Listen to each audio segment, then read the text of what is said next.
ایک دنیا جو ہماری اپنی سے زیادہ دور نہیں، آسمانوں میں اڑتی ہوئی کاریں نیلے کینوس پر رنگین لکیریں بناتی ہوئی دوڑ رہی تھی۔ مصروف شہر ایروول ان گاڑیوں کا مسکن تھا، جن میں سے ہر ایک دوسری سے زیادہ انوکھی تھی۔ ان میں ایلیکس بھی شامل تھا، جو عجیب و غریب ڈیزائنز کے لیے مشہور ایک پرجوش موجد تھا۔ اس نے حال ہی میں دی فلٹر متعارف کروائی تھی، جو ایک پتنگے نما چمکدار اڑنے والی کار تھی، جو ایک لمحے میں عمودی پرواز اور لینڈنگ جبکہ دوسرے لمحے میں خوشگوار گھومنے کے قابل تھی۔ ایلیکس ایک خواب دیکھنے والا شخص جس کے بال ہمیشہ بکھرے رہتے تھے اور آنکھوں میں مستقل چمک رہتی تھی، ہمیشہ چاہتا تھا کہ شہر کے سفر میلے کی سواری کی طرح دلکش ہو۔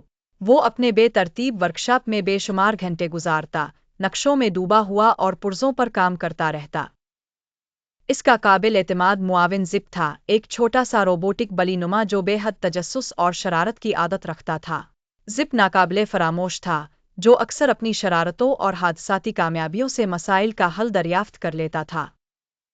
ایک روشن صبح، ایلیکس اور زپ نے سالانہ ایروول انوینشن ایکسپو میں دی فلٹر پیش کرنے کے لیے روانہ ہوئے۔ جب دی فلٹر ہوا میں گونج رہا تھا تو دونوں نے ایک غیر معمولی گروپ ڈرونز کو دیکھا جو ان کا پیچھا کر رہے تھے۔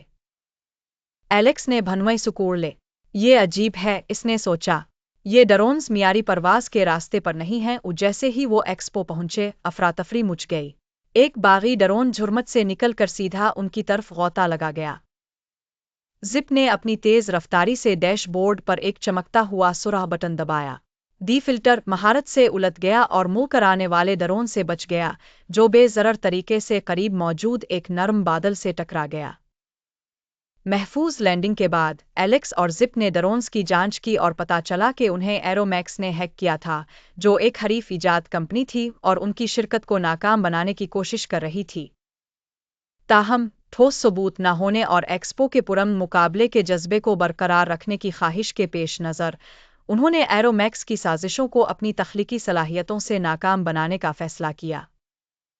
شکایات درج کرنے کی بجائے، ایلیکس نے زپ کے ساتھ مل کر دی فلٹر پر کام کرنا شروع کیا تاکہ اس میں ایسی باتوریاں شامل کی جا سکے جو مزید ڈرونز کے حملوں سے بچا سکے۔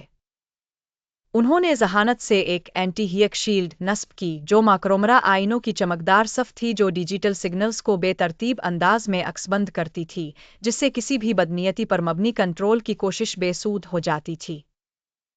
ایکسپو کے دن، دی فلٹر مرکزًا توجہ بن گیا۔ اس نے مہارت سے چستی، محفوظ خود مختاری اور اینٹی ہیک مضبوطی کا مظاہرہ کیا، جس پر بھیڑ نے خوشی سے ہلا کر داد دی۔ ایلیکس اور زپ کے مسئلہ حل کرنے کے منفرد طریقے اور خوشگوار تخلیقی سوچ نے نہ صرف ناظرین کو متاثر کیا بلکہ ایروول کے نوجوان مونڈو میں تخلیقی سوچ کو بھی جلا بخشی۔ ان کی روح اور مستقل مزاجی داستان بن گئی، جیسے ان کی ناقابل فراموش اڑتی ہوئی کار، دی فلٹر بھی مشہور ہو گئی۔